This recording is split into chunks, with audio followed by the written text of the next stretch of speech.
Olá, pessoal, que a paz de Cristo seja com todos. Estamos aqui para gravarmos e realizarmos mais um grande debate para o canal. Estou juntamente com o Álvaro, que é cristão, também é historiador, alguém que pesquisa acerca da temática sobre a historicidade de Jesus.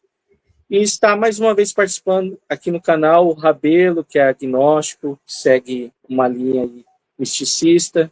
Ele entende que o Jesus bíblico não existiu. E o tema do debate é o seguinte, pessoal: o Jesus dos quatro evangelhos existiu?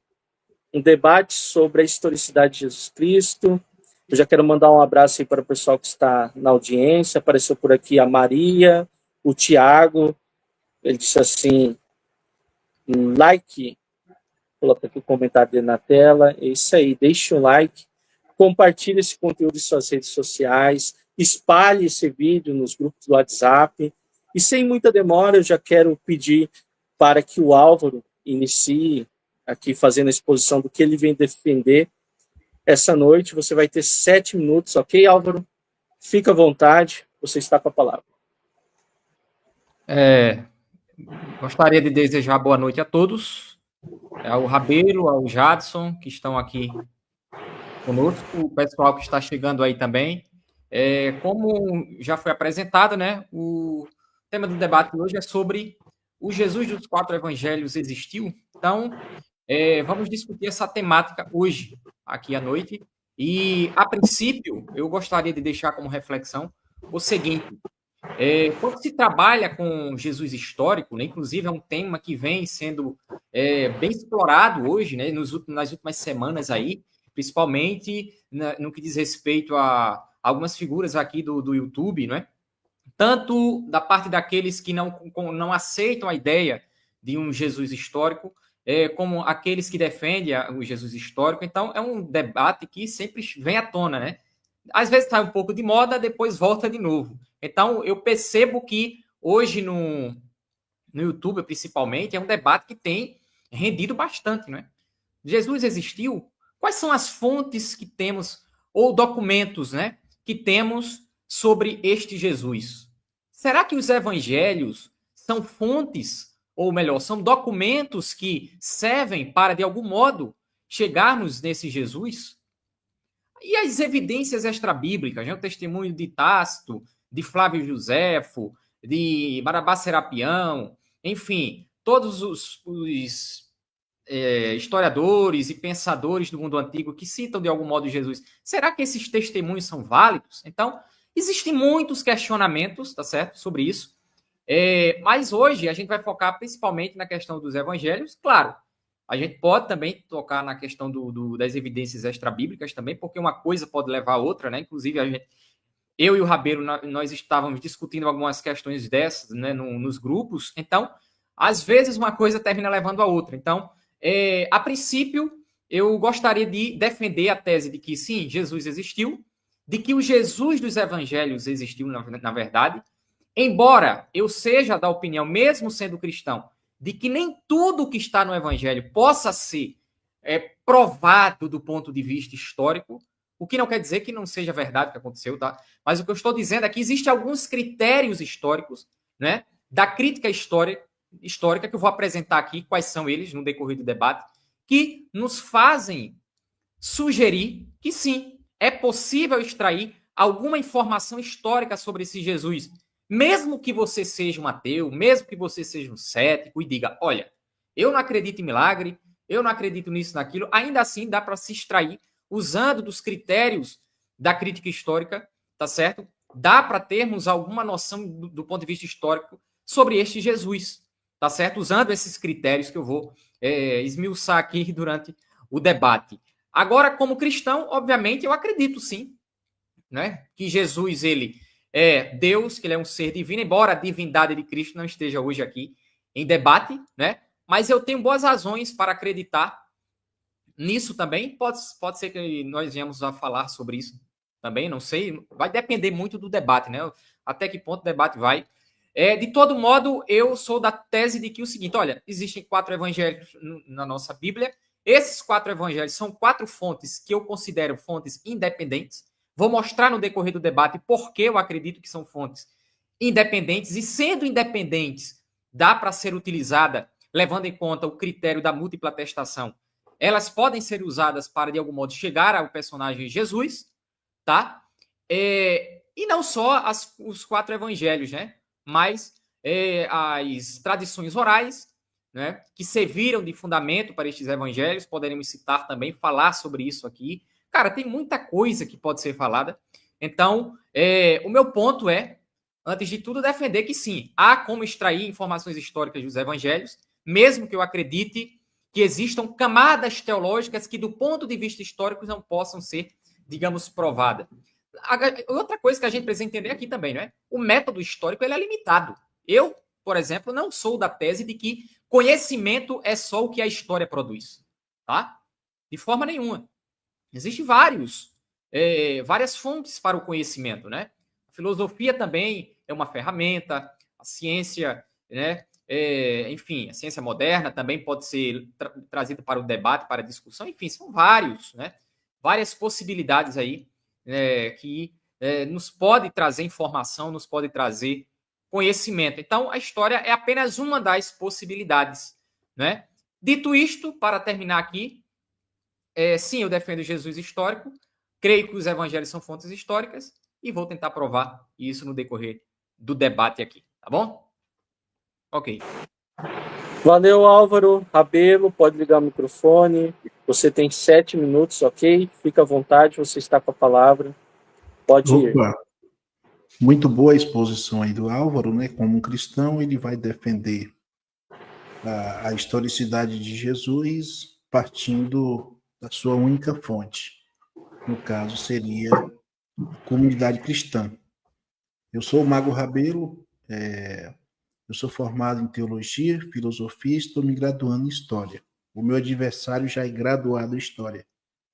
Então, eu vou pegar tudo aquilo que eu venho estudando sobre historiografia e fazer uma aplicação aos textos bíblicos.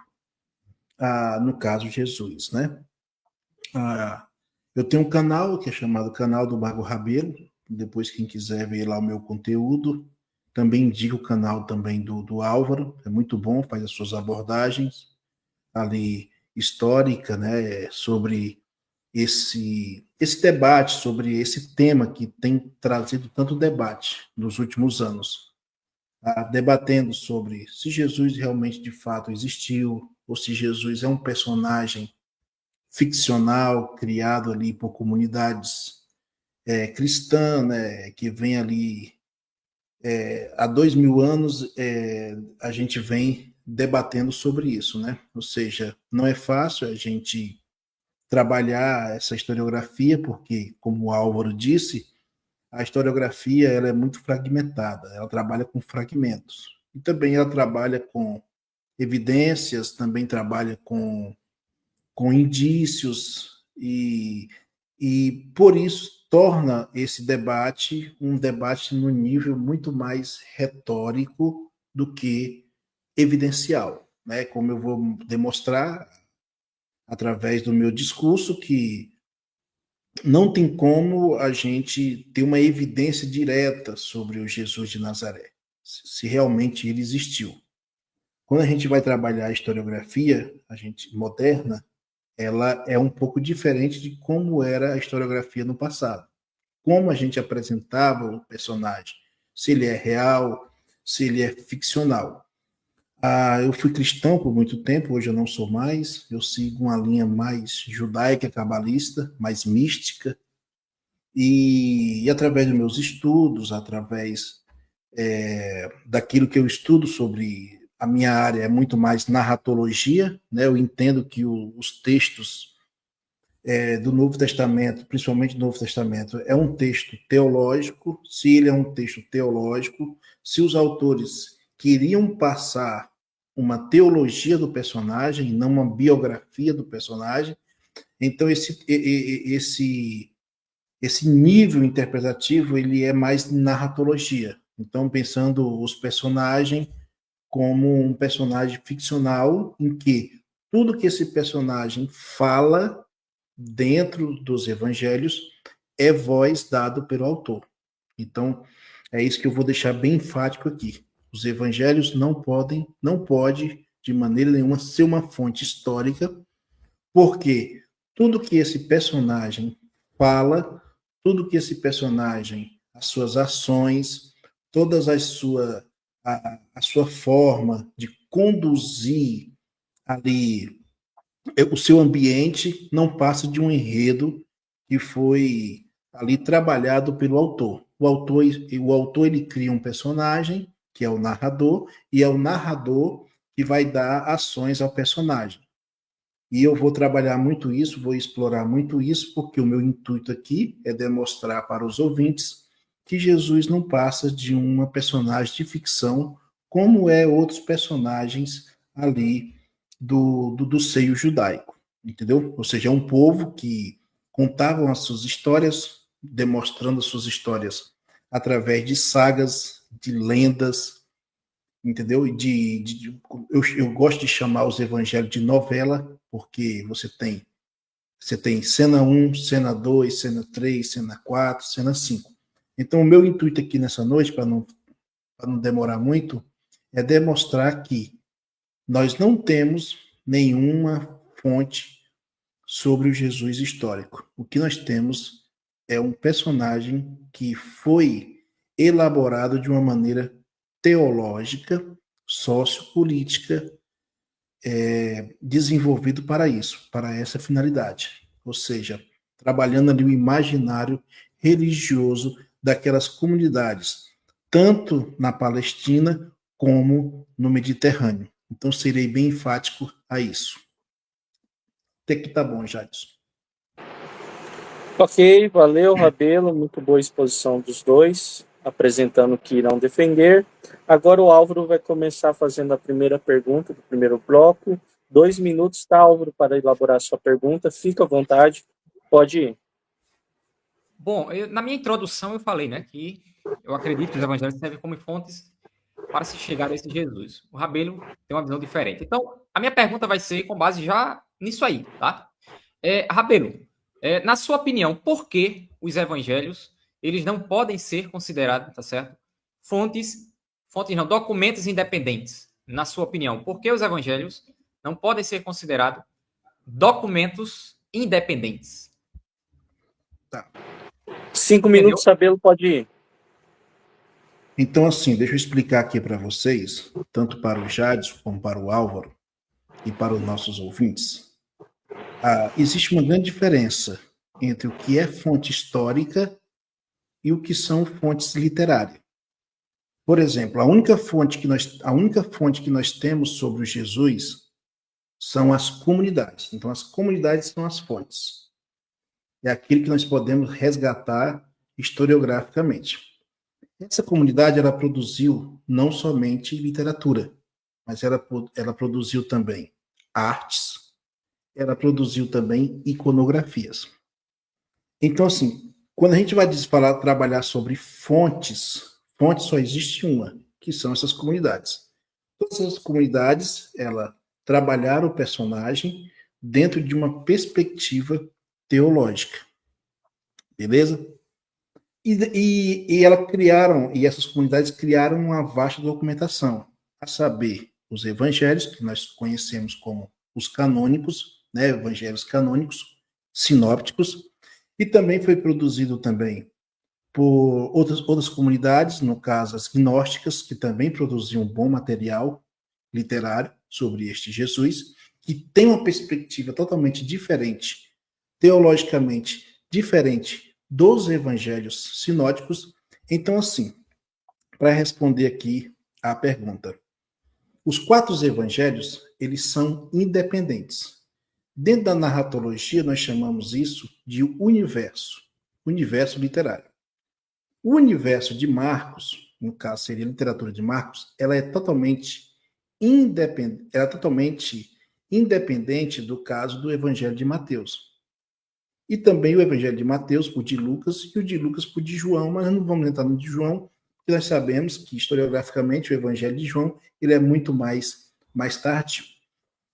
Mas o Evangelho de Mateus, ele é totalmente, ele apresenta um Jesus totalmente diferente do Jesus de Marcos. Enquanto o Jesus de Marcos é um curandeiro, é alguém que está ali praticando magia, o Evangelho de Mateus já é um Jesus totalmente diferente. Ou seja, é um Jesus que está muito mais no âmbito de trazer profecias, de cumprir profecias, diferentemente do de Lucas, que já tem já uma linguagem e já tem já uma narração, ou seja, um enredo diferente. Então, cada evangelho desse tem um enredo totalmente diferente. Então, o que eu tenho que salientar aqui é que os evangelhos criou o seu próprio Jesus. O evangelho de Mateus criou o seu próprio Jesus, o evangelho de Marcos criou o seu próprio Jesus, e o evangelho de Mateus, né, criou o seu próprio Jesus. Mas, Mago, como é que você sabe disso? Quando a gente lê as narrativas. Por exemplo, o Jesus, ele descende dentro dos evangelhos de Mateus, ele descende de Salomão. Enquanto no evangelho de Lucas, Jesus é descendente de Natã. Então, ou seja, há uma contradição. Por quê? Porque se no evangelho de Mateus, Jesus descende de Salomão, e no evangelho de Lucas, Jesus descende de Natã, que é irmão de Salomão, isso mostra que o autor bíblico, que é o autor de Mateus, tem uma ideologia totalmente diferente da ideologia lucana. Entendeu? Fora o nascimento de Jesus. Por exemplo, no Evangelho de Mateus, Jesus, ele nasce aonde? Na Galileia e vai para a Judeia. Diferentemente do Evangelho de Lucas, que Jesus nasce na Judeia e vai morar na Galileia. Então, assim, é isso que a gente tem que dizer. As fontes literárias, fontes, né, que nós chamamos documentos, elas são realmente, de fato, ela pode realmente, de fato, ela ser confiável para trabalhar o Jesus histórico ou o Jesus da fé? Não. Não, porque cada autor tem uma ideologia bem diferente de um outro autor. Ou seja, a ideologia dele se difere. Então, assim, o que nós temos são documentos, variáveis de documentos com gêneros literários totalmente diferentes. Ok, pode ir. Álvaro, você tem 5 minutos agora, beleza? Liga o microfone. Eita, foi mal, foi mal. Vamos lá, né? Então, eu já me surpreendi com a primeira resposta do amigo Rabelo. Ele falou que, sim, os evangelhos são fontes independentes, embora ele traga uma nova... Se eu tiver errado na minha perspectiva da sua fala, você pode contra-argumentar depois. Mas pelo que eu entendi da perspectiva dele, é que sim, ele reconhece de algum modo que essas fontes são independentes, né? Agora, uma coisa interessante sobre isso é que esse é o ponto principal aqui para a gente entender até que ponto essas obras elas podem nos trazer informação histórica. Porque na academia, a maioria dos historiadores, eu posso citar vários aqui, tá? O Gerd Theissen, o Crossan, o James Dunn, né? A gente poderia citar vários aqui, o Robert Van Vroose também, vários, o próprio Bart Ehrman, que eu vou mostrar uma obra dele já já, né? Intitulada Jesus Existiu ou Não. Todos esses intelectuais, todos esses pensadores reconhecem que quando a gente está analisando o documento, para a gente saber o que é histórico ali ou o que não é, a gente precisa usar determinados critérios, né? Os critérios da crítica histórica. E aí a gente poderia citar vários, né? O critério da múltipla atestação, o critério da dissimilaridade, né? O critério do constrangimento. São vários os critérios, dentre outros. Eu falei da questão da independência, se os evangelhos são independentes ou não, porque se os evangelhos são fontes independentes, ele já passa por um critério. O critério da múltipla atestação. Aí alguém pode dizer, mas ele deriva de uma comunidade cristã. A gente sabe, como o próprio Rabelo reconhece aí, que essas comunidades, elas não eram únicas, né? Existiam comunidades cristãs, como o próprio Rabelo falou, com as suas próprias especificidades teológicas, suas próprias distinções teológicas, embora conservassem, todas as comunidades conservassem de algum modo, determinados núcleos doutrinários da teologia cristã. Ou seja, a chamada comunidade de Mateus, embora se distingua da chamada comunidade de Lucas, né, ainda assim podemos, em um comparativo com estes evangelhos, extrair destes evangelhos, apesar das diferenças, e eu deixo claro uma coisa aqui, o Rabelo está certo. Há distinções nos evangelhos, eu não nego isso aqui. Ele conhece a minha perspectiva, né? E eu sempre admiti isso. Só que isso é um ponto favorável à perspectiva das fontes independentes. Você abre o livro O Jesus Histórico, né, do nosso querido aqui Gerd Thesen, um grande estudioso do Jesus Histórico. Já citei isso no meu canal muitas vezes. Vê o que é que ele diz sobre o que seriam fontes independentes, né? Neste caso, o segundo fator, a independência das fontes desempenha um papel importante, pois jamais podemos testar nossas fontes por uma comparação direta com a realidade histórica, mas somente pela comparação com outras fontes. Diante da concordância demasiada das fontes, podemos supor que elas são dependentes entre si. Vê o que ele diz, ó. Diante da concordância demasiada das fontes, podemos supor que elas são dependentes, ao contrário de fontes independentes. Aí ele segue. Em contradições marcantes, devemos supor que uma ou ambas desfiguram muito a realidade ou são sem valor. O estado das fontes é bom quando incoerências entre as fontes garantem sua independência, mas podem ser coerentemente interpretadas como testemunhas de uma e mesma realidade histórica. Na visão do autor aqui, fica claro que uma das características de uma fonte independente é justamente, tá certo, as distinções, as divergências da fonte. Quando você pega um relato, né, histórico de Joséfo, né, falando sobre um personagem histórico, aí vai lá outro autor e fala do mesmo personagem, só que de uma perspectiva diferente, né? Aí questiona-se, tá, quem é o autor que está falando a verdade aqui? A gente precisa entender o viés da fonte, né? Toda fonte tem viés, isso aí todo mundo sabe, né? Mas note, o cerne da argumentação aqui é o que se estabelece como uma fonte independente, ou uma documentação melhor independente, é justamente as distinções entre essas fontes. Se eu pegasse os 4 evangelhos hoje para ler e tivesse tudo igual, do mesmo jeito, qual seria a crítica que os críticos textuais, né, os historiadores iriam fazer? Olha, tá muito parecido isso aqui, tá muito igual. Provavelmente isso é um plágio absoluto, né? Isso é um plágio descarado. Então, seria de desconfiar se fosse o contrário, se tudo tivesse igual ali. Mas uma das características da fonte independente, das fontes independentes, são justamente as distinções que há nos relatos por trás dali do conteúdo dos evangelhos. Né? Cada evangelho traz diferentes pontos de vista. Certo? Pelo crivo do critério da múltipla atestação, eu acho que os evangelhos passam por isso. Valeu, Álvaro. 2 minutos para a sua pergunta, Rabelo. Beleza? Liga o microfone. Tá desligado, Rabelo. Beleza. Pode ir, Rabelo. Vou fazer... Como o Álvaro, ele citou alguns acadêmicos, né, que são muito mais ligados à linha de um Jesus histórico, ou seja, de hipóteses, né? Só para deixar eu lembrar que são hipóteses. Eu também trouxe uma lista de historiadores também que vão na contramão da pesquisa. No caso, o americano Richard Kerr, o Robert W. Price, Thomas Thompson, de ser historiador também arqueólogo. Nós temos o Jed Lindemann, o Álvaro Elguer, Michael Martins, o próprio David Fitzgerald, Rafael Lancaster e John Hesburgh, ou seja, nós temos uma lista também muito vasta de historiadores. Como o meu adversário aqui, essa noite, falou sobre fontes, então minha pergunta para ele seria, os evangelhos são que tipo de fonte? São fontes primárias, secundária ou terciária sobre o personagem Jesus? Liga o microfone, Álvaro, 5 minutos, pode ir, fica à vontade. Todo mundo sabe, né, que os evangelhos, a opinião majoritária da academia hoje é que o evangelho mais antigo é o de Marcos, certo?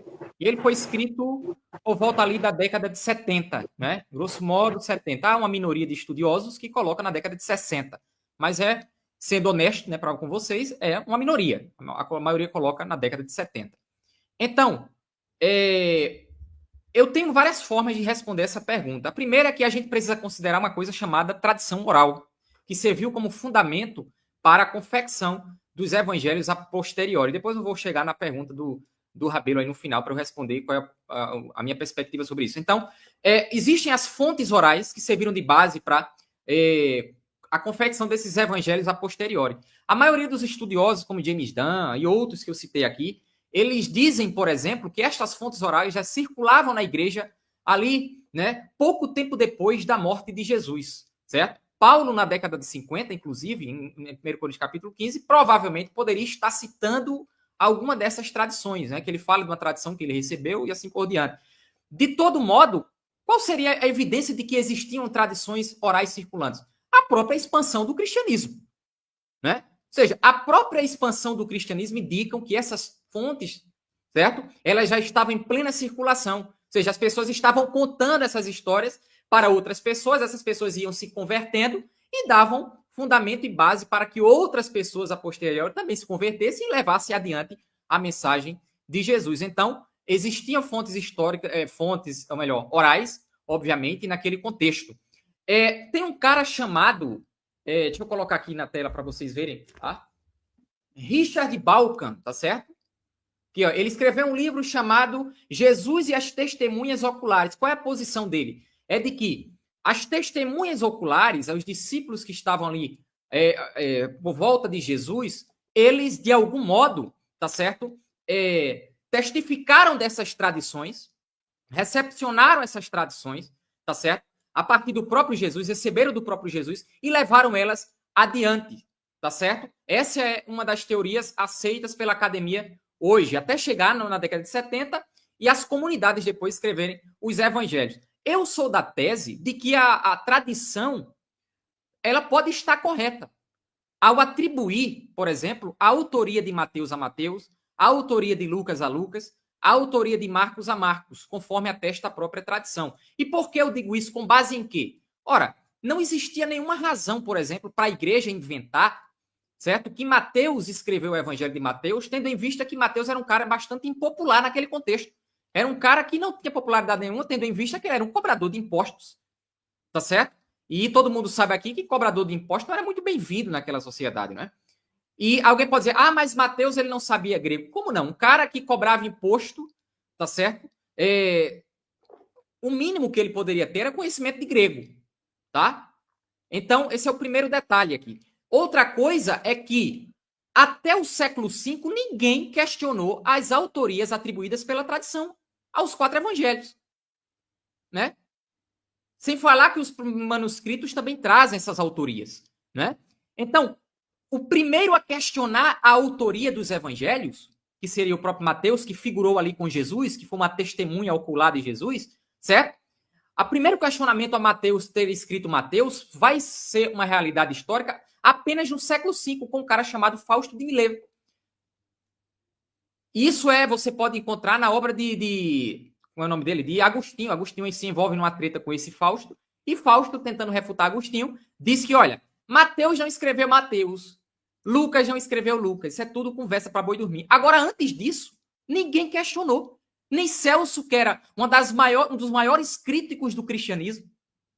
E outra, Celso nem questionou nem a existência histórica de Jesus, já, tá? Esse é outro ponto aqui. A primeira vez que a existência histórica de Jesus vai ser, de algum modo, contestada é tardiamente, século XVIII, XIX, né? Muito tardiamente. Então, a tese de que Jesus não existiu é que é mais recente na história, tá? Então, respondendo à pergunta do Rabelo, né? As fontes dos evangelhos, elas são primárias? Sim, na perspectiva de que as testemunhas oculares serviram, tá certo? Como aqueles que escreveram aqueles relatos que estão ali. Eu parto do princípio que sim, Mateus pode ter escrito. Mateus, ele pode ter sido um personagem histórico, Lucas da mesma forma, só que Lucas não vale muito porque Lucas não foi um discípulo de Jesus, né? Então, mas enfim, alguns foram, não todos, mas alguns foram e serviram como testemunhas oculares e que, portanto, seriam fontes primárias.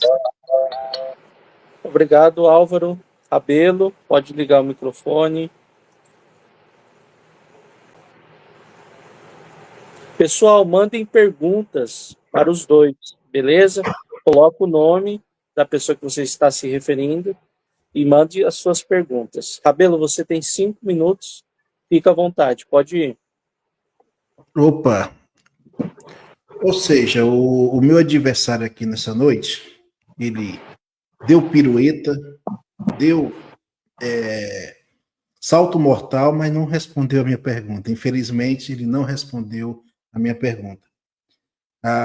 Ele usou de uma retórica, né, para tirar um pouco do foco da pergunta, porque eu perguntei para ele se a fonte dos evangelhos elas são fonte primária. Em primeiro lugar, elas não são fonte primária. Em primeiro lugar, as fontes primárias são os autógrafos, os originais. Os originais são. Nós não temos os originais.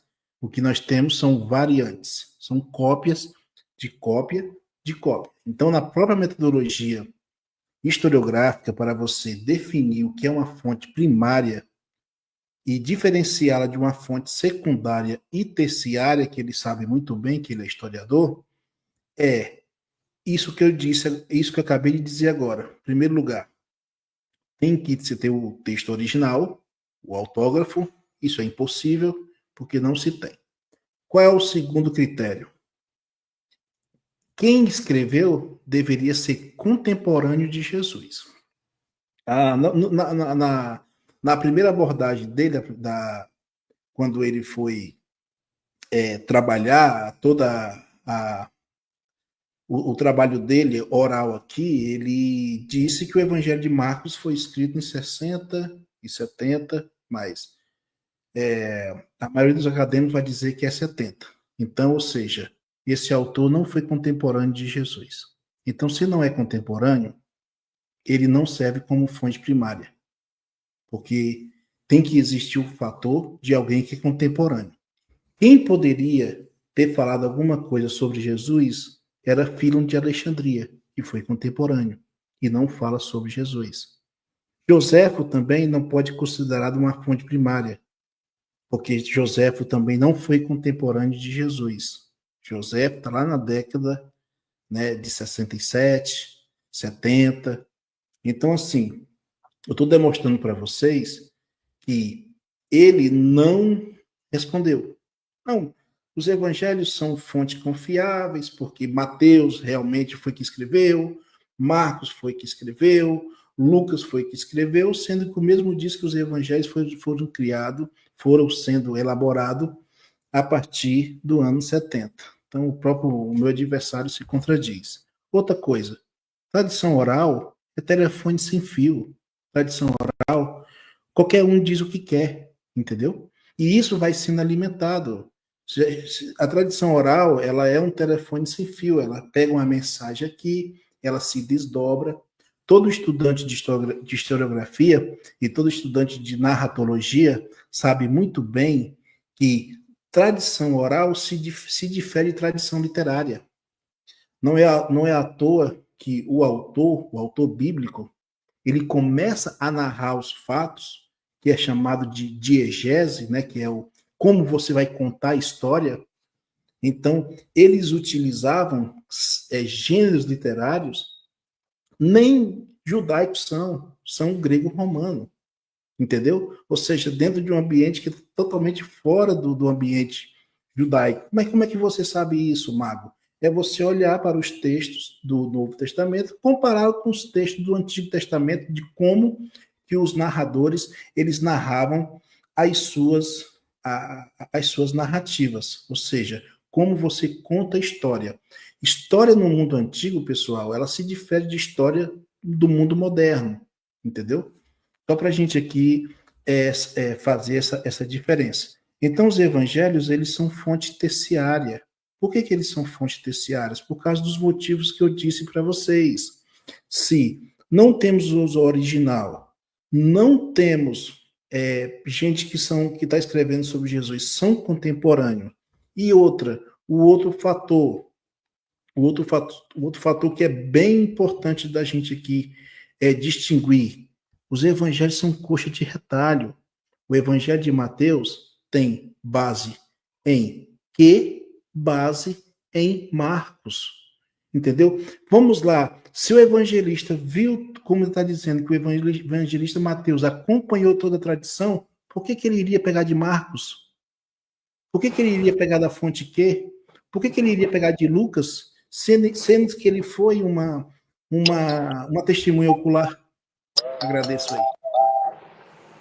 Valeu, Rabelo. Agora o Álvaro vai fazer a segunda pergunta dele no primeiro bloco. Depois o Rabelo tem mais uma pergunta também nesse primeiro bloco. Vai lá, Álvaro, 2 minutos, fica à vontade, pode ir. Bom, depois da minha tréplica eu vou responder esses argumentos do Rabelo aí, tá?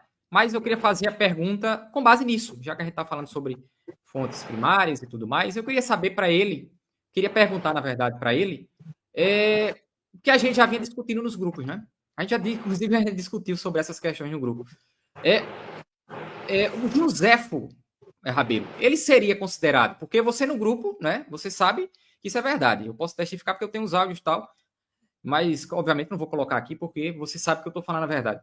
Você disse que Joséfo, em algum momento, não sei se você mudou a sua opinião, Joséfo era a fonte primária para as histórias que concernem a guerra dos judeus no contexto de 70. Não foi assim? Então, você sustenta essa posição ainda? Joséfo é uma fonte primária da guerra dos judeus? Tá sem som. Só isso mesmo, Álvaro? Só isso. Sim, com certeza. O que nós conversamos no grupo, eu sustento sim. Só que a gente tem que entender. O nosso embate lá no grupo foi a falsa de equivalência. Uma coisa é nós trabalhar os evangelhos, que tem um tipo de narrativa, de um espaço narrativo, de um enredo narrativo totalmente diferente daquilo que Joséfo queria passar com as suas obras literárias, tá?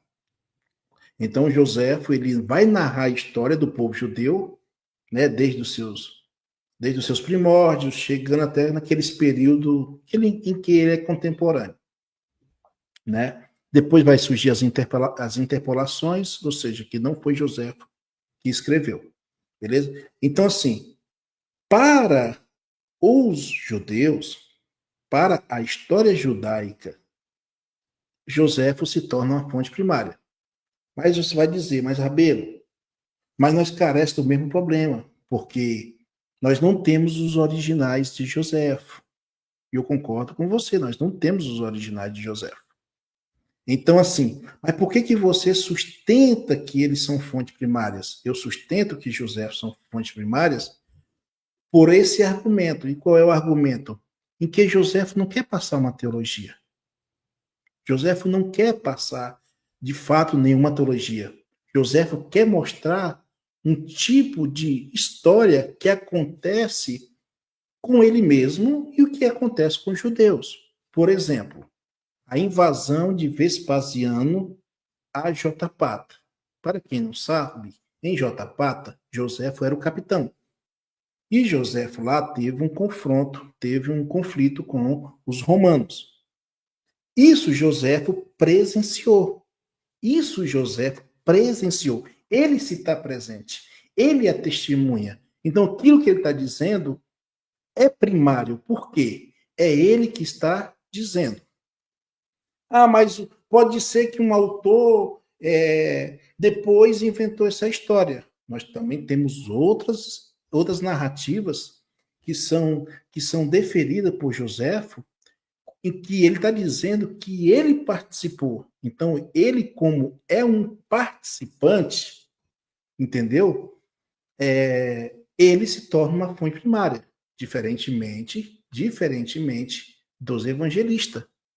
Lá não está dizendo, o evangelista Mateus não está dizendo, olha, eu passei por essa tal situação com Jesus. Olha, o evangelho de Marcos não diz, olha, eu estava com Jesus, lá eu vi Jesus. Pessoal, isso é tão assim bizarro, me desculpa. Daqui a pouco vão dizer que o evangelista Mateus estava com Jesus lá em cima do monte, quando estava só Satanás e Jesus conversando para que Jesus viesse adorar Satanás, e Satanás levou ele lá para o monte, mostrou todos os reinos. Então ali tinha, pessoal, alguma testemunha que subiu com Jesus, subiu com Satanás até o pico lá do monte lá, e ouviu, narrou, não, eu estou narrando, eu ouvi, eu sou testemunha porque eu ouvi aquilo ali. Entendeu? Não, pessoal, isso são narrativas, isso são teologia. O autor, ele escolhe os seus personagens, o protagonista, o antagonista, ele cria um enredo, ele cria uma paisagem, ele cria um espaço geográfico, ele faz os personagens conversar entre si. E por quê? Porque é o autor que dá voz aos personagens. O enredo é dele. É ele que dá vozes aos personagens. Então, nós não podemos fazer, de maneira nenhuma, essa falsa de equivalência. De dizer que, pelos escritos de Joséfo, que tem historiografia no meio, se difere dos evangelhos. Ou seja, nós não podemos fazer essa falsa equivalência. Isso é falsa equivalência, entendeu? Porque cada narrativa tem tem o seu perfil. O dos evangelhos é teológico, o de Joséfo é historiográfico. Algumas coisas ele presenciou, que tem teologia no meio, com certeza, entendeu? E uma das teologias que tem no meio é essa interpolação aí, Jesus ali, dentro, segundo Joséfo, seria um homem sábio, entendeu? E que morreu ali na mão de Pôncio Pilatos, na cruz do Calvário. Valeu, Rabelo. Álvaro, você tem 5 minutos, fica à vontade. Bom, quando eu falei, por exemplo, que Mateus escreveu Mateus, teve uma pergunta aí que o próprio Rabelo fez depois, né? Ah, mas se Mateus escreveu Mateus, porque ele fez uso de Marcos? Aí é uma falta de conhecimento sobre a própria história do texto, né? Porque existe um debate na academia sobre um chamado evangelho proto-Mateus, né? Ou seja, Papias fala sobre isso, né? Da possibilidade de que o evangelho de Mateus tenha sido escrito originalmente em aramaico, a princípio, e que depois foi passado para o grego. Você está entendendo? Então, existia esse proto-Mateus antes. Entendeu? Antes desse Mateus na versão grega que nós temos hoje. Então, antes, é possível que esse evangelho proto-Mateus, na forma escrita, pudesse já estar circulando entre os cristãos. Não tem como saber. E que depois serviu de base. Até porque não só foi tradição oral que estava circulando entre os cristãos naquele período, mas, né, a própria tradição escrita também. Então, foram as duas coisas. Então, nesse sentido, pode ter havido um evangelho chamado proto-Mateus, proto-Marcos, seja lá como queiram os historiadores chamar. Um cara que fala muito sobre isso é o Robert Van Vroost, ele fala um pouco sobre isso. O Richard Balkan também. Não vai dar tempo de mostrar todas as referências aqui. Eu só estou citando para quem quiser pesquisar mais a fundo, se debruçar nessas questões, pesquise.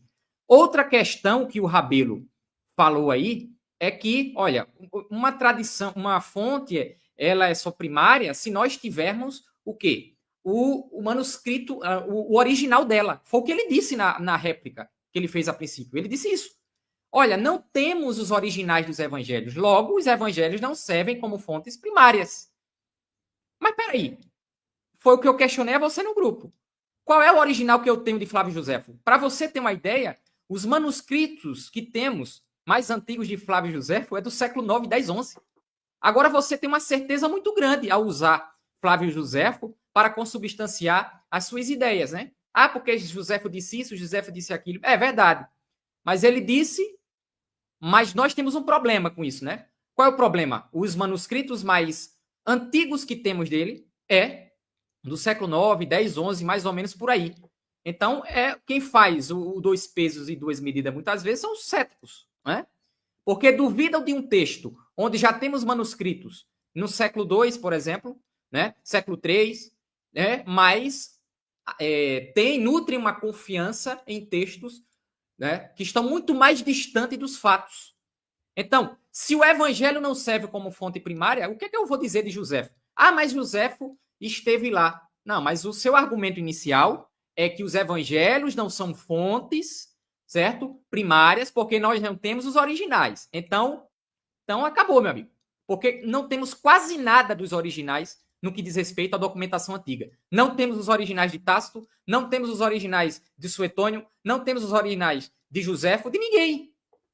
Então, por este critério, não temos fontes primárias nenhuma, de ninguém. Então, esse seu argumento de que não temos fontes originais, os originais, é um argumento completamente absurdo. Percebe? Outra coisa. Ah, mas Mateus não escreveu Mateus, né? E assim por diante, ele não vivenciou o que estava ali e tudo mais. Então, me explica por que a igreja iria colocar Mateus como autor do evangelho. Qual é a lógica disso? Colocar um cara que era um cobrador de imposto, que não tinha popularidade nenhuma. É óbvio que a igreja iria, as comunidades ali, de algum modo, iriam, tá certo? Porque poderiam questionar isso. Aí vai colocar um cara que não tinha credibilidade, não tinha boa fama, digamos assim. Né? Aí coloca Lucas também para ser o autor do evangelho, um cara que não foi nem discípulo direto de Jesus, provavelmente. Né? Ou seja, se fosse para inventar uma história, teria colocado outro. Coloca lá Pedro como autor do evangelho de Lucas, é melhor, fica mais bonitinho para o povo acreditar, já que Pedro foi testemunho ocular, de acordo com os relatos dos evangelhos. Agora, uma outra coisa que eu poderia finalizar aqui é: mas os evangelhos não podem servir como fontes para se provar a existência de Jesus. Bom, isso não é a opinião dos historiadores, né? Eu sinto muito em dizer isso, não é a opinião dos historiadores. Se você for ler o livro do Bart Ehrman, Jesus existiu ou não, ele vai dizer que sim, dos evangelhos podem ser extraídas algumas informações históricas. Quais? João Batista, o relato de do batismo de Jesus com João Batista. Por que a igreja iria inventar aquilo? Me diz. Quero para a igreja. O batismo de Jesus é um batismo para remissão de pecado. Ou seja, pecado por alguma causa. Então é impossível ter sido uma mentira, porque aquilo constrangia a igreja demais. Né? E tem várias outras coisas que eu poderia falar aqui, outros exemplos. Então não cabe a argumentação. Rabelo, você tem aí 2 minutos para sua pergunta.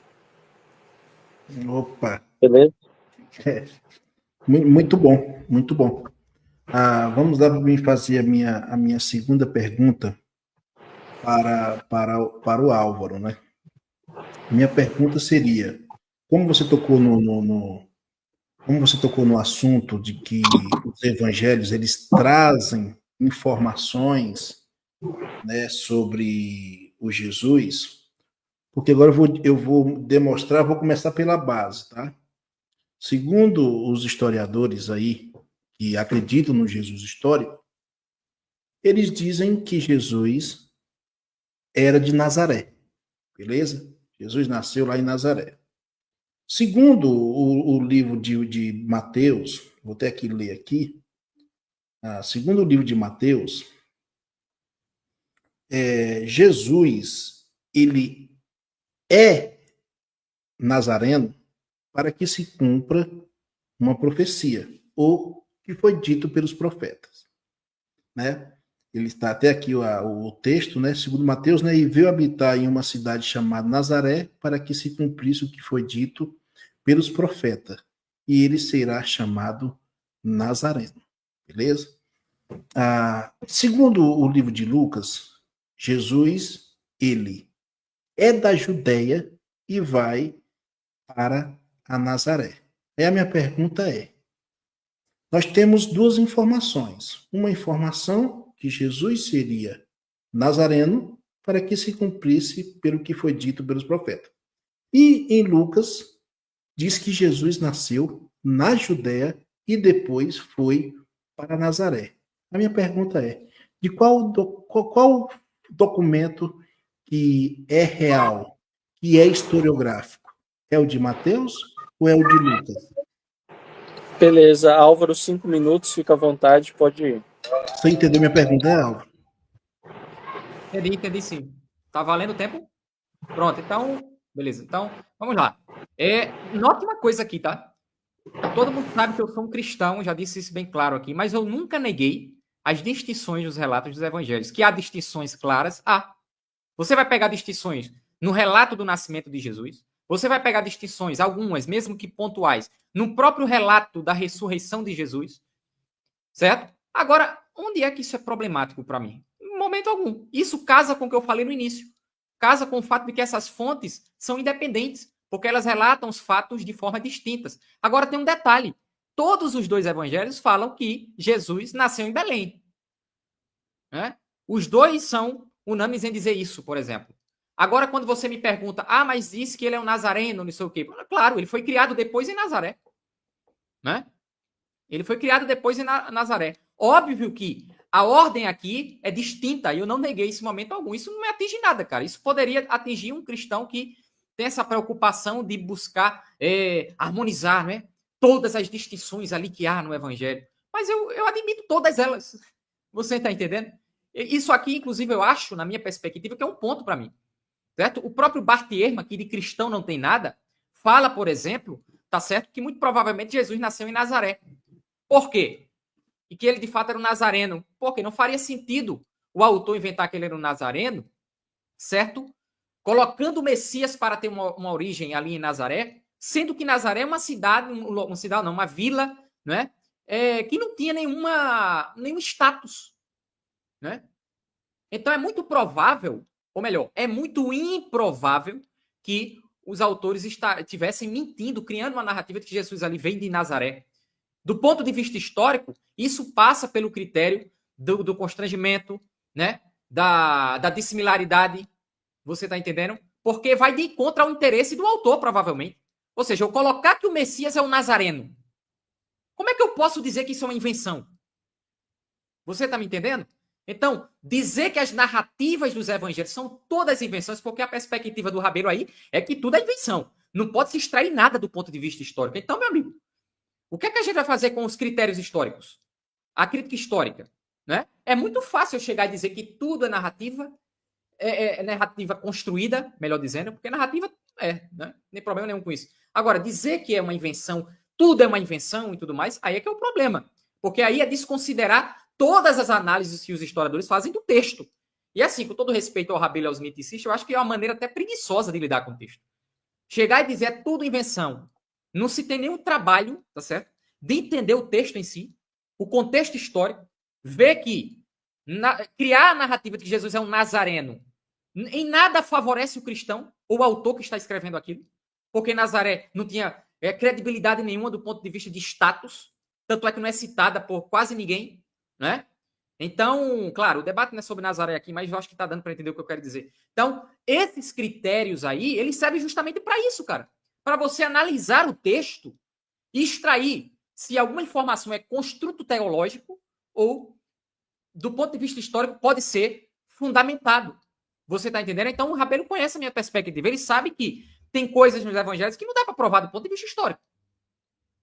Tá? Ele sabe a minha posição sobre isso. Tá? Até porque, mas isso não é um problema, meu amigo. Não é um problema, porque a história não lidar com tudo. A história não lidar com tudo. O historiador que diz, olha, o sobrenatural é impossível, é um mentiroso. Porque a história não trabalha com isso. O máximo que ele pode dizer é o seguinte, olha, nós não podemos ir até aí. Até aí fica difícil para a gente. Né? Essa é a humildade epistêmica que o historiador tem que ter. Mas não, o cara já parte, muitas vezes, o pessoal parte de um pressuposto naturalista e diz, é impossível que isso tenha acontecido. Não. A ressurreição é impossível de ter acontecido. Não, eu não chego nessa perspectiva. Eu sei, eu entendo os naturalistas, mas eu parto de um pressuposto de que, opa, será?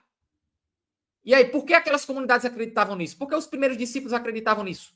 E a gente vai aí pesquisando, vendo as razões históricas do porquê, do que motivou essa crença, né? Então, tudo isso precisa ser analisado com critérios. E não chegar a dizer que tudo é interpolação. Isso é a coisa mais fácil do mundo. Eu chego aqui e dizer isso e não apresento critério nenhum, metodologia nenhuma, né? É complicado. Então, eu não vejo problema com as distinções dos relatos dos evangelhos, de forma nenhuma. Beleza, Rabelo, 5 minutos, pode ir. Fica à vontade. Metodologia existe, mas quando você entende que os evangelhos, eles são narrativas. Ele está no mundo ficcional do autor. Aquilo é o enredo que o autor quer passar. Por exemplo, os autores dos evangelhos estão na década de 70. Estão reprojetando Jesus ali em 30. Mas você consegue perceber pelos textos que o autor está longe. Está na década de 70, de 80. Entendeu? O evangelho de João no 2º século. Por isso que você encontra os elementos. Existe metodologia. Porque não existe a historiografia dentro dos evangelhos. Não era preocupação dos evangelistas passar uma biografia. Mas o que os evangelistas queriam passar era que Jesus era Deus, que Jesus morreu e ressuscitou. Essa era a ideologia deles. Era demonstrar isso e não demonstrar historiografia. Por isso que os evangelistas, pessoal, vão dizer que Jesus nasce, Jesus é nazareno, no caso do Evangelho de Mateus, para que se cumpra o que foi dito pelos profetas. Mas só que, quando a gente vai para o Antigo Testamento, não cita a cidade de Nazaré. Vamos para Joséfo, não se cita a cidade de Nazaré. Eu até concordo que a Nazaré existiu no primeiro século. Alguns miticistas vão dizer que Nazaré não existiu. Para mim não tem problema nenhum se Nazaré existiu ou se não existiu. Para mim, eu já li sobre isso. Os arqueólogos conseguem me convencer que existiu uma Nazaré, mas não é como a Bíblia pinta. A Nazaré real se difere da Nazaré lá teológica e ideológica ali do autor dos evangelhos. Entendeu? O que eu quero dizer para vocês é que Jesus sendo um nazareno é uma perspectiva teológica. É por isso que o Evangelho de Mateus trabalha Jesus dentro dessa perspectiva, que Jesus se torna nazareno, não porque ele nasceu em Nazaré, mas para que se cumpra aquilo que foi dito pelos profetas. Quem são esses profetas? Faz igual o Álvaro, é da tradição oral. É alguém da tradição oral que ficava nas ruas dizendo, olha, o Messias está vindo aí e vai nascer em Nazaré. É isso aí, por quê? Porque isso são teologia, pessoal. Não tem como a gente resgatar isso aí dentro de um ponto histórico. O autor escolheu Jesus nascendo em Nazaré, Jesus sendo um nazareno, né? Ali numa cidade, em um pequeno povoado, como ele mesmo diz, tão desprezível como era Nazaré, o autor colocou essa ideologia, por quê? Por questões teológicas e não por questões históricas. Então, é isso que o autor ele quer passar para aqueles que seriam os seus leitores implícitos. Entendeu? Aqueles que iriam aceitar. Pessoal, os evangelhos, a gente percebe que nos evangelhos ele tem muita retórica, ele é muito retórico, ele é muito propagandista. Então, o autor ele trabalhou com uma retórica para que o leitor, quando ele tivesse contato com aquela história, ele acreditasse que aquela história é uma história real, porque era assim que era contado no Oriente. Lá 2000 anos atrás, eles contavam as histórias assim. Então, assim, meu adversário, ele não conseguiu de maneira nenhuma trazer um bom argumento, me convencer de que a Nazaré, Jesus era um nazareno porque existe uma prova, não existe nenhuma prova arqueológica que Jesus era Nazaré. Mas vocês vão perguntar, mas Mago, mas a arqueologia, ela comprova que Nazaré existiu. Sim, o autor ele pode utilizar muito bem de um monumento histórico, criar uma narrativa. Por exemplo, vou pegar um exemplo aqui, o Capitão América. O Capitão América é um personagem de ficção, mas o Capitão América era do Brooklyn, lá nos Estados Unidos. Ora, o Brooklyn é comprovado historiograficamente, mas o Capitão América não, tá bom?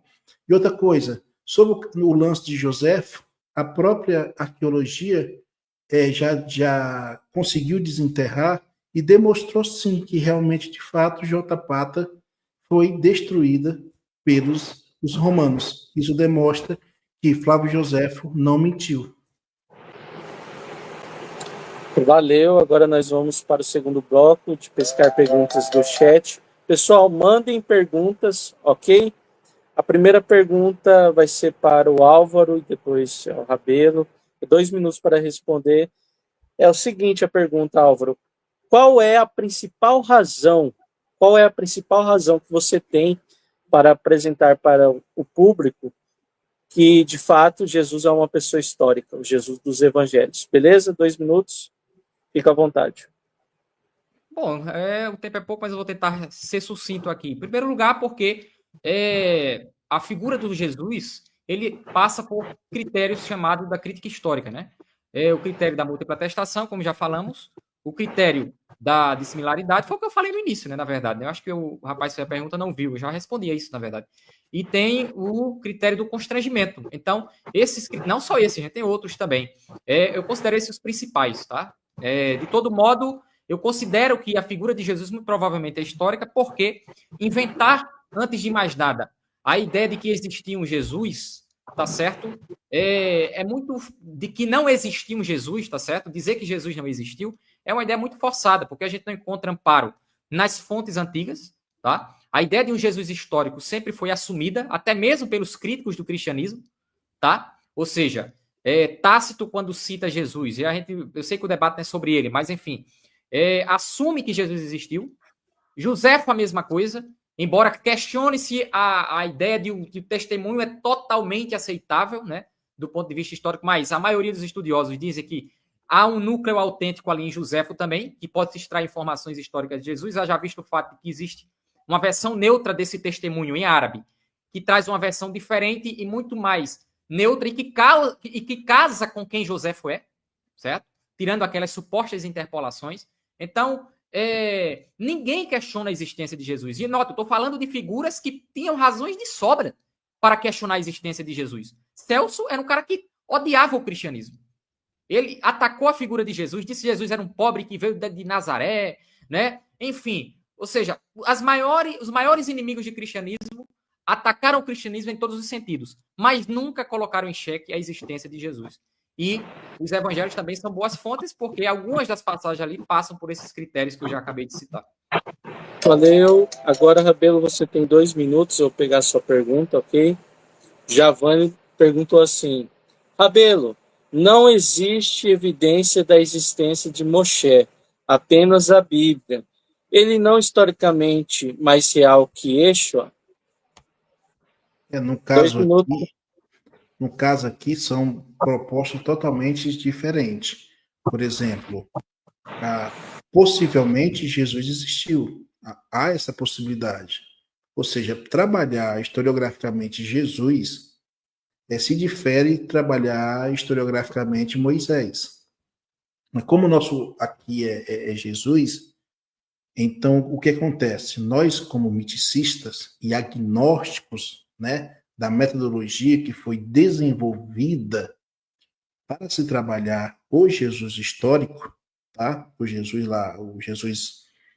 lá da década de 20, década de 30, por isso que são hipóteses, né?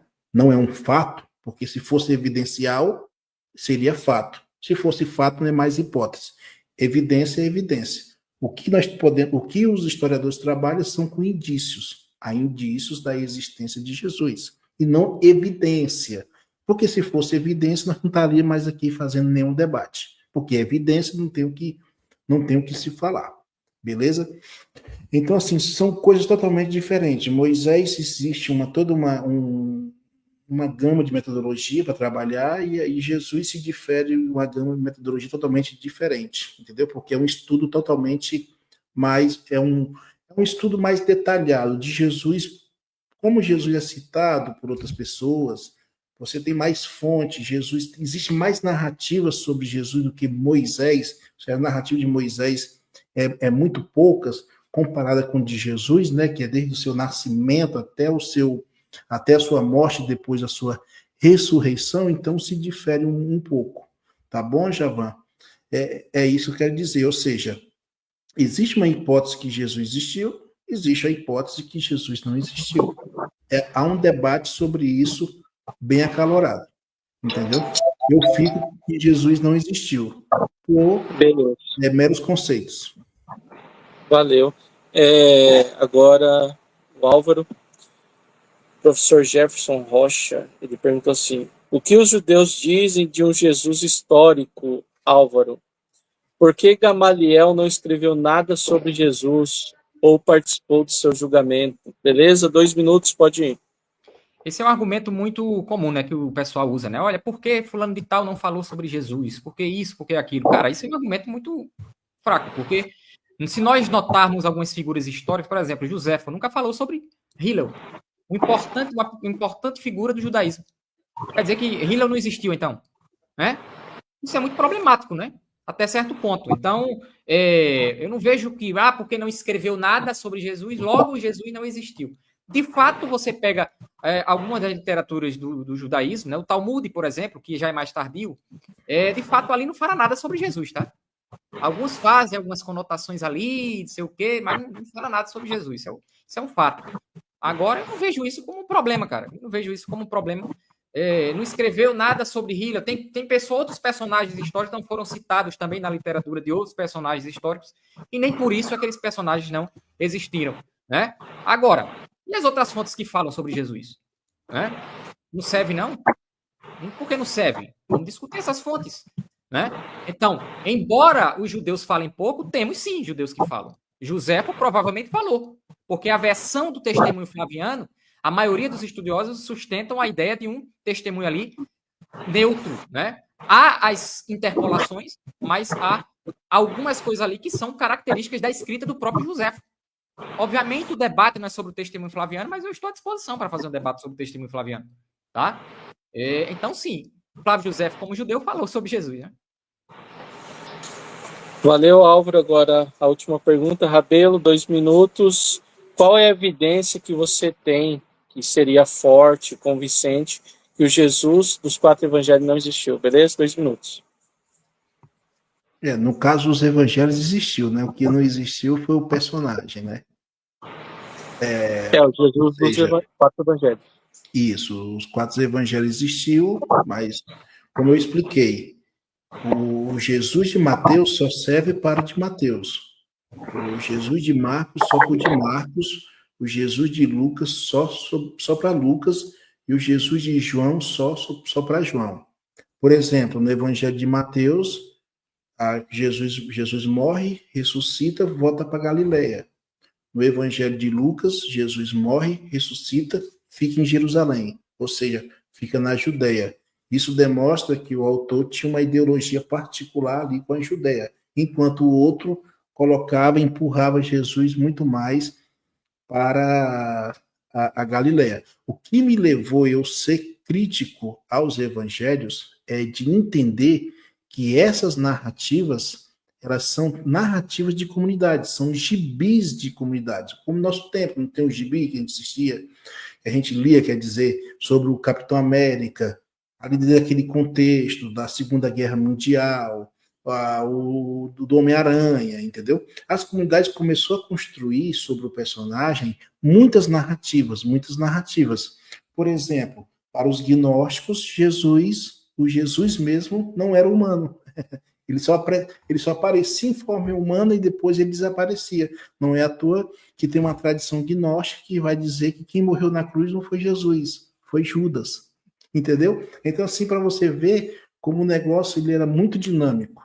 Entendeu? Ele era muito, muito controverso entre as comunidades. E cada comunidade aquela ali construiu o seu Jesus. Então, eu comecei a perceber, pessoal, que nos evangelhos esse personagem tem conotações diferentes. Então, por isso que eu sempre vou dizer, se for depender dos evangelhos para trabalhar o Jesus histórico, não tem nenhuma evidência. Beleza, agora nós vamos para o terceiro e último bloco do debate. Quem vai iniciar fazendo a pergunta é o Álvaro. E é a última pergunta, viu, Álvaro? Então, use bem. E você também, Rabelo, sua última pergunta. Use com sabedoria. Vai lá. 2 minutos, pode ir. Rabelo, por que você gosta tanto do Capitão América, meu amigo? Por que você gosta... Por que você insiste em comparar a figura de Jesus, certo, com o Capitão América, certo? Você acha que faz sentido isso, levando em conta que há uma literatura sobre Jesus muito próxima a ele? A gente poderia citar aqui Paulo, que já na década de 40 e 50 está escrevendo sobre Jesus, e ele fala de uma tradição que já tinha recebido das testemunhas oculares. Nada disso serve para você? Por que você insiste nessa comparação que, ao meu ver, é descabida? Me diga aí, por favor. Beleza, 5 minutos, o Rabelo pode ir. Tem até um livro muito bom, que depois vocês podem comprar para vocês ler. Por mais que o autor aqui acredite no Jesus histórico, no caso Daniel Marguerite, ele, para ler as narrativas bíblicas, ele ensina você a ler a Bíblia como uma narrativa, ou seja, ler a Bíblia como um gibi. Narrativas são gibi, narrativa são a mesma coisa, que está dentro de um contexto. Por que eu gosto de usar sempre o exemplo do Capitão América? Porque o Capitão América, as primeiras HQ do Capitão América, que são narrativas ficcionais, mas elas foram elaboradas em cima de um monumento histórico. No caso, as guerras entre os alemães e os americanos. Então, aqueles produtores, os artistas, começaram a produzir muito material sobre isso. Sobre Jesus de Nazaré, começou-se a produzir sobre ele, principalmente depois do período da queda, tanto de Jerusalém, na queda da própria Galiléia, no caso de Jotapata, e da própria destruição do templo. E é isso que levou os historiadores, pessoal, a colocar que os evangelhos foram escritos em 70, em 80, em 90, depois desses ex-eventos. Ou seja, porque os historiadores, pessoal, quando eles vão trabalhar a história, eles vão trabalhar com possibilidades históricas, e não com teologia, e não com fé. Eles vão tentar entender o ambiente social, econômico, político, religioso do período em que foi escritos os evangelhos. E não da década de 30, como eu expliquei, porque nós temos vários problemas, porque se nós temos ali uma pessoa que recebeu da tradição oral, que escreveu, e eu dei o exemplo, que Jesus e Satanás estão lá em cima do monte sozinho, os dois conversando. Quem foi a testemunha ocular? Quem falou sobre isso? Só pode ter vindo da tradição oral, só pode ser. Porque dos evangelistas não foi porque eles não estavam lá. Beleza? Então, por isso que eu sempre faço essa comparação. Por quê? Porque tanto os evangelhos e tanto as HQ, no caso do Capitão América, eles são narrativas ficcionais. Eles não são coisas de época. Eles são épicos. Entendeu? E você vai perguntar assim, mas Mago, como é que você consegue enxergar isso? Estudando os níveis, as formas literárias do texto, estudando prosa e seus subgêneros. No caso, nós temos nos evangelhos. Eu vou dar um exemplo para você, o mito do herói menino. A mesma coisa que acontece com Moisés, com Sargão, acontece com Jesus. Vamos lá. Moisés nasce, aí alguém prediz o nascimento dele, o faraó vai lá, manda matar as crianças de 2 anos para que não se reproduza meninos. Aí vem lá Jesus agora, mesma narrativa. Jesus nasce, alguém avisa para Herodes que o rei iria nascer, começa uma matança. Chamamos isso de mito do herói menino. Outra coisa, Jesus vai para onde? Para o deserto.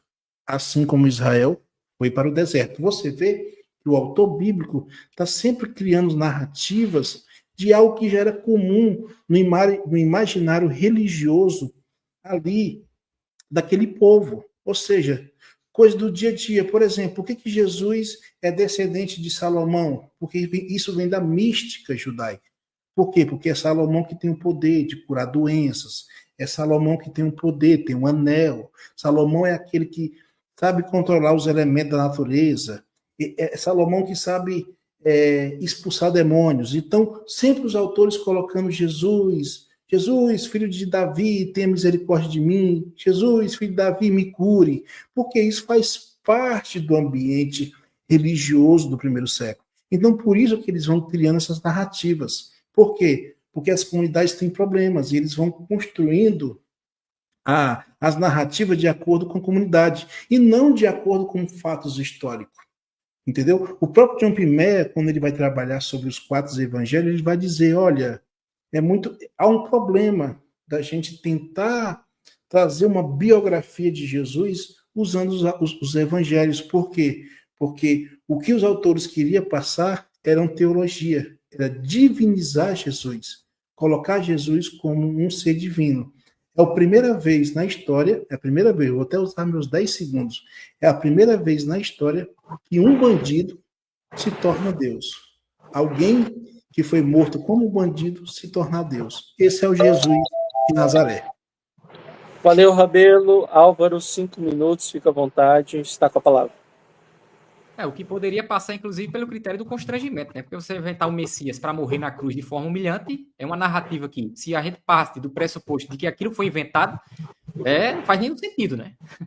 Se eu inventar um Messias para morrer de forma como ele morreu, é meio complicado falar que isso é uma invenção, né? E outra coisa que eu queria falar aqui, porque ele insiste em dizer que o evangelho não são biografias e não sei o quê. Isso é contestável, tá?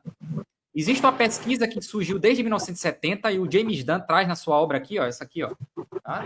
Jesus Recordado na página 254, onde ele fala que isso começou lá, né, a ser questionado de que os evangelhos não seriam biografias, com Rudolf Bultmann, se não estiver enganado, alguns autores usando o Rudolf Bultmann para dizer isso, de que os evangelhos não podem ser considerados biografias, mas aí se estabeleceu um padrão muito complicado, porque esses intelectuais estavam comparando com as biografias modernas, né? Agora, quando a gente pega os evangelhos e compara com as biografias antigas, então vemos muitas coisas em comum. Quer ver o que é que James Dunn diz? Ele diz o seguinte, ó. Desde a década de 1970, no entanto, a questão sobre o gênero dos evangelhos tem sido objeto de um exame cada vez mais minucioso.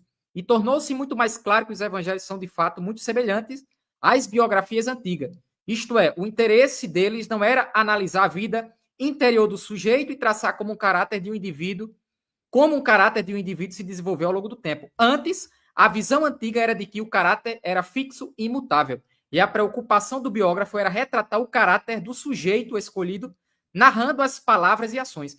É exatamente isso que encontramos nos evangelhos sinóticos.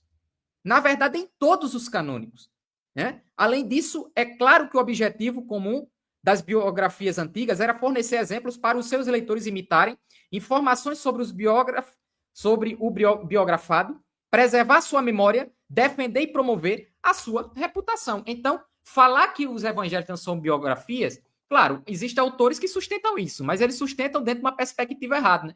Ao comparar biografias antigas com as biografias modernas. Os evangelhos, sim, podem ser considerados biografia, desde que, quando comparado com as chamadas biografias do mundo antigo. Então, se são biografias, relatam, sim, histórias de indivíduos, tá certo? E eu não estou negando aqui que não haja conteúdos que, do ponto de vista histórico, sejam problemáticos, né? Como eu já deixei claro. Porém, a gente tem que usar os critérios para saber o que é histórico e o que não é, né? E isso eu insisto. Os miticistas fogem. Os miticistas fogem de metodologia e de critério histórico, igual o diabo fugindo da cruz. É a mesma coisa, certo? Então é muito fácil ser miticista, né? Porque tudo é invenção, tudo é conversa para boi dormir. Então, o Alessandro está dizendo que James Dunn errou feio, né? Não, se James Dunn errou feio, Alessandro, imagine tu. Então, eu digo o seguinte, existe uma pesquisa que surge desde 1970 que sim, que enxerga os evangelhos, existem autores que falam sobre isso, o Craig Bloomberg também fala sobre isso, ele cita uma vastidão de autores na sua obra, essa aqui, ó, A Confiabilidade Histórica dos Evangelhos, ele fala também sobre isso, tá? Então, sim, e não faz sentido comparar Jesus com o Capitão América por um detalhe simples, né? Os relatos sobre Jesus estão muito próximos de Jesus, tá certo? O que, de algum modo, compromete a ideia de que aquilo está sendo tudo inventado por aqueles discípulos ali, né? E outra, as narrativas sobre Jesus não começou com Marcos, não. Parece que eles se esqueceram de Paulo, né? A não ser que ele venha dizer aqui que Paulo está pós 70, o que é um absurdo que ninguém defende na academia praticamente. Mas isso não é debate, né? O debate não é sobre a datação de Paulo em si. De todo modo, já na década de 40 e 50, Paulo faz uma referência a Jesus, né? Fala que ele é nascido de mulher, que ele teve irmão. O próprio James Dunn enumera 10 elementos em Paulo que entende que Paulo compreendia Jesus como uma figura histórica, tá? Aí vem Antônio Miranda e outros dizer que não. Jesus é um ser angelical, apenas isso. Conversa para boi dormir. Paulo entendia Jesus como uma figura histórica e ele disse que teve contato com Pedro e com Tiago para saber mais sobre essas tradições, para buscar entender o que é que Jesus fez, o que Jesus é. Enfim, embora, obviamente, eu entenda que as epístolas paulinas não foquem tanto nas questões históricas envolvendo Jesus, né? A ideia de Paulo é provar a divindade de Cristo também, esse aspecto teológico, que eu não nego de forma nenhuma, porém, a gente usa os critérios, como eu já falei, para fazer essas distinções aí. Beleza, Rabelo, 2 minutos para a sua última pergunta. Fica à vontade, pode ir. Liga o microfone, Rabelo. A minha pergunta será bem simples. Agora vamos deixar de lado teologia e vamos para entrar mais questão mais historiográfica. O meu adversário disse que existem fontes independentes sobre Jesus. A minha pergunta para ele é: dá para reconstruir o Jesus histórico sem utilizar as fontes cristãs, Álvaro? Pode responder? Pode. Sim. Não, claro que não, porque os evangelhos também são fontes. Eu, desde o início, estou dizendo que eu considero os evangelhos como fontes. Que, usando os critérios da crítica histórica, eu posso ali obter algumas informações históricas. É o que eu venho insistindo até desde o início, né, do nosso debate. Então, por que eu vou lançar fora os evangelhos? Por que eu vou lançar fora? Quer dizer que eu posso lançar fora também, né, as obras de Filóstratos, partindo do pressuposto de que elas falam em uma linguagem muito mitológica sobre a figura de Apolônio de Diana? Não necessariamente. Eu posso usar o mesmo critério para distinguir ali o que é histórico e o que não é. Né? Então, o mesmo critério eu poderia utilizar para Jesus e outras figuras históricas que narram determinados personagens históricos em termos mitológicos, mas nem por isso a gente duvida da existência deles. Né? Então, não. É só fazer o uso dos critérios. Então, por que eu vou lançar fora os evangelhos? Não faz sentido nenhum. Agora, eu entendi a sua pergunta. Sua pergunta é se existem fontes independentes, né, sobre Jesus. Na minha opinião, porque eu não parto do pressuposto de que as comunidades cristãs eram únicas, unas, né? Existem comunidades de cristãos que trouxeram esses testemunhos a partir das testemunhas oculares e que essas tradições, portanto, derivam de fontes distintas, né? E não de uma única, como se a comunidade cristã fosse uma só. Né? Se existem comunidades cristãs, e essas comunidades, como diz o Richard Bauckham, né, preservaram essas tradições, levando em conta o contexto histórico dos judeus, porque o contexto histórico dos judeus é completamente diferente da gente. Os judeus nutriam um grau de respeito pela tradição oral que nós hoje não temos. O mundo é completamente distinto, o contexto é outro. Então, falar que tudo se perdeu é que é um absurdo. Não é? Falar que tudo se perdeu, que as tradições foram sendo adulteradas, que a gente não pode ter nada de histórico ali, é um absurdo completo, né? Levando em conta o próprio contexto. Porque os judeus, eu tenho essa obra aqui, ó, A Confiabilidade Histórica, não vai dar para falar sobre isso, mas eu tenho um vídeo no meu canal onde eu exponho as razões históricas do porquê a gente pode confiar que as tradições orais elas são confiáveis, certo? Do ponto de vista histórico. Há uma transmissão desta tradição e, até certo ponto, uma preservação de núcleos centrais nesta tradição. Percebe? Eu não estou dizendo que tudo foi preservado, que alguma coisa não ficou pelo caminho. É óbvio que não. É claro que se perdeu, como qualquer outra tradição oral. Mas significa dizer que tudo ali é invenção? É isso, meus amigos, que eu tenho de problemático com os miticistas. É muito fácil chegar a dizer que tudo é uma invenção. Para que eu vou estudar a fonte? É só dizer que tudo é invenção e pronto. Né? Então é muito fácil, no meu ponto de vista, ser miticista. Então, falta quanto tempo aí ainda? Não dá para ver, não. Pode ir falando. Então, eu acho que não dá para tirar os evangelhos da jogada. Agora, obviamente, nós devemos utilizar os evangelhos com seus 2 minutos ainda, então dá tempo. Então, podemos sim utilizar os evangelhos, porque a partir dessa perspectiva de utilizar as fontes históricas dentro de uma perspectiva da crítica histórica, por que eu não vou usar? É só eu fazer o uso dos critérios. Aí alguém vai dizer, mas os critérios são infalíveis. Mas qual é o critério que é infalível? A história é infalível, por algum acaso? E outra coisa, qualquer personagem na Idade Antiga é uma reconstrução. É o que eu tenho insistido. Não é só Jesus, não, meu amigo. Todo personagem é reconstrução. Reconstrução não significa que você criou o personagem do nada, do zero. Criou da sua cabeça. Né? As reconstruções elas precisam ser feitas a partir de fontes. E fontes sobre Jesus existem. A questão é que os miticistas não aceitam. Dizem isso, dizem aquilo, que não presta, que não serve e tudo mais. Tudo bem. Pode servir como argumento, eu respeito eles. Agora, vamos discutir a natureza dessas fontes. Né?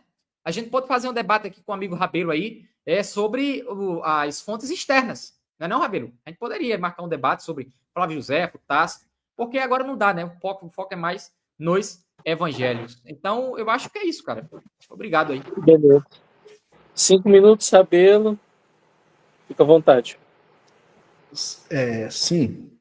Ele respondeu, mas respondeu para ele mesmo e para os anjos. Ô, Glória! Porque o que acontece, pessoal? Só para vocês aqui entenderem. Falsa equivalência. Todos os historicistas, e como eles chamam nós de miticistas, nós chamamos eles de historicistas, né? É um linguajar nosso que trabalha com história. Eu gosto muito do Álvaro, nunca tive problema nenhum com ele. É um cara que respeita, de boa. E pessoas assim é muito bom para o debate. A falsa equivalência, pessoal, foi um problema que os historiadores trouxeram. Querer comparar um possível, se Jesus existiu, era um pobre camponês, ou seja, socialmente, a arqueologia vai ser muito difícil de achar alguma coisa sobre ele, e fazer uma equivalência, por exemplo, com Alexandre o Grande, que foi o imperador, tem moedas comprovadas que ele existiu, né? Outras pessoas com classes sociais mais classe social mais como é que chama, que eu posso dizer, maior, né, de uma classe social maior, ou seja, que é muito mais plausível e possível de você resgatar historiograficamente do que um simples camponês. Porque se o simples camponês tivesse vestígios, a arqueologia já tinha achado. E a arqueologia está cavando, e não acha nada. Não é à toa que a arqueologia, segundo o Frame, vai dizer que os arqueólogos dizem, olha, vamos esquecer os evangelhos. Vamos tentar resgatar Jesus pela arqueologia. Então, começou-se a cavar para entender como era a vida de um galileu lá no primeiro século. E descobriram muita coisa. Descobriram uma mortalidade muito alta, uma pobreza muito grande. Então, isso dificulta os arqueólogos, Jadson, o próprio Álvaro, quem está nos ouvindo, a saber quem foi Jesus. Mas isso é diferente da mesma arqueologia quando vai trabalhar Alexandre o Grande, o Nero, Vespasiano, o Platão. Olha a classe social dessas pessoas comparado com o simples camponês. Ou seja, por que não dá para se reconstruir Jesus utilizando outras fontes? Porque não tem outras fontes. A fonte é somente o que as comunidades cristãs produziam sobre este Jesus. Alexandre o Grande já dá para reconstruir. Sem existem fontes teológicas sobre Alexandre o Grande e dá para reconstruir, dá para a gente chegar e dizer, olha, Alexandre o Grande foi um grande político, porque nós temos moedas cunhadas com seu nome, mostrando a imagem dele como um rei. Existe teologia sobre Alexandre o Grande, sim, mas existem outras fontes que ele vai dizer que foi ele que criou a cidade de Alexandria, que colocou o seu nome. Então nós temos muita informação sobre Alexandre o Grande. Nós não temos muita documentação. Não confunda. Documentação é uma coisa, informação é outra. Nós temos muita documentação sobre Jesus, mas não temos nenhuma informação sobre ele, porque os evangelhos não são confiabilidade para biografia histórica, e sim teológica. Então, não venha com essa falsa equivalência que o Álvaro não é culpado. O culpado são os livros que ele lê. Porque é isso que os historiadores, que são muito mais pastores do que historiadores, porque é fazer falsa equivalência. Alguém de uma classe social mais abastada de alguém com uma classe social menos abastada, no caso do possível Jesus histórico. Então, assim, se Jesus tivesse evidência sobre Jesus, a arqueologia dizia, está aqui, achamos aqui, igual como fizeram com Pilatos. Pilatos, nós temos duas fontes com Pilatos. Por que Pilatos existiu? Porque existem duas fontes independentes. Qual é a primeira fonte? Os evangelhos. Os evangelhos narram sobre Pilatos. Desconfiavam que Pilatos tinha existido, mas achou uma outra fonte. Acharam um selo. Um selo que não vem do cristianismo. É um selo do próprio Estado que estava ali o Pilatos, que inaugurou aquele teatro ali na Galileia. Valeu, Rabelo. Quero propor para os dois uma parte 2 acerca de um debate sobre a historicidade de Jesus. Vocês topam? E agora nós vamos entrar para as considerações finais. Pode ser, pode ser. Pode ser? Beleza, Pode. então. Álvaro, você tem 5 minutos, tá bom? Se quiser falar acerca aí os seus últimos argumentos ou fazer propaganda de livro, do seu canal, Instagram, Facebook, o que você quiser, fica à vontade, tá? Usa o tempo aí. Pronto. Então, já que o tempo é livre, eu queria só responder uma partezinha do Rabelo aí. Ele falou que sobre essas personalidades é muito mais fácil reconstruir. Eu nunca discordei disso, tá? E nem esses historiadores que eu só citei aqui discordam disso. É óbvio que dá. Eles eram famosos, né? Mas o ponto não é esse. O meu argumento é o seguinte, é que certas figuras elas foram divinizadas. Nem por isso elas não existiram. O argumento de que eu divinizo alguém, logo aquele alguém é uma construção completa, é um salto histórico. É só isso o meu argumento.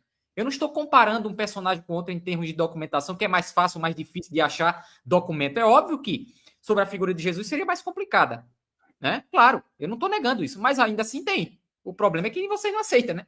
Um outro ponto é que eu queria finalizar aqui é agradecer, né? Na verdade, né? Agradecer o Rabelo. Eu sabia que o debate ia ser respeitoso, porque, embora eu discorde muito do Rabelo e a gente brinque muito, tire onda um com o outro no grupo, né? Eu chamo ele de Zé Fuleiragem, ele também tira onda com a minha cara e a gente se dá bem com isso, não tem problema nenhum. Eu gostaria de também parabenizá-lo pelo respeito, tá? Durante o debate. Sim, eu concordo com uma segunda parte, tá certo? Poderíamos fazer essa segunda parte. Então, meu ponto é ressaltar que, sim, os evangelhos podem servir como fontes, embora haja teologia no documento, mas isso não é diferente com a maioria dos documentos, ou com outros documentos, com a maioria não, né? Com outros documentos da antiguidade, eu citei Filóstrato aqui, né? Como dois documentos, que existem narrativas mitológicas sobre ele. O próprio Ariano também, né?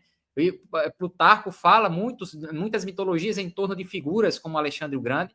Claro, temos a evidência arqueológica sobre Alexandre o Grande, mas a gente também não pode partir para o outro radicalismo de achar que só a evidência arqueológica conta, né? Se for assim, então vamos fechar as universidades de história e rasgar toda a documentação escrita, porque não serve para porcaria nenhuma, né? Então, eu acho que serve sim. E a gente tem que analisar criticamente o documento. Tá certo? Então, vamos analisar o documento criticamente, usando o critério histórico. Questione-se os critérios. Eu não estou dizendo aqui que não é para questionar. Claro que tem que ser questionado.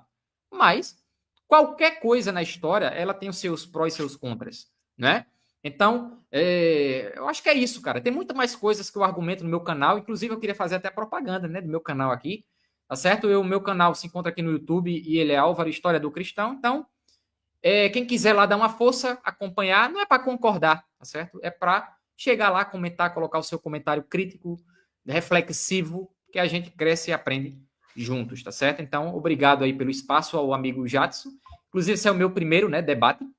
Eu não tenho experiência nenhuma em debate, mas eu acho que fiz um bom trabalho aqui. Então, o foco é esse, né? Vamos continuar e topo sim um novo debate com o Rabelo aí.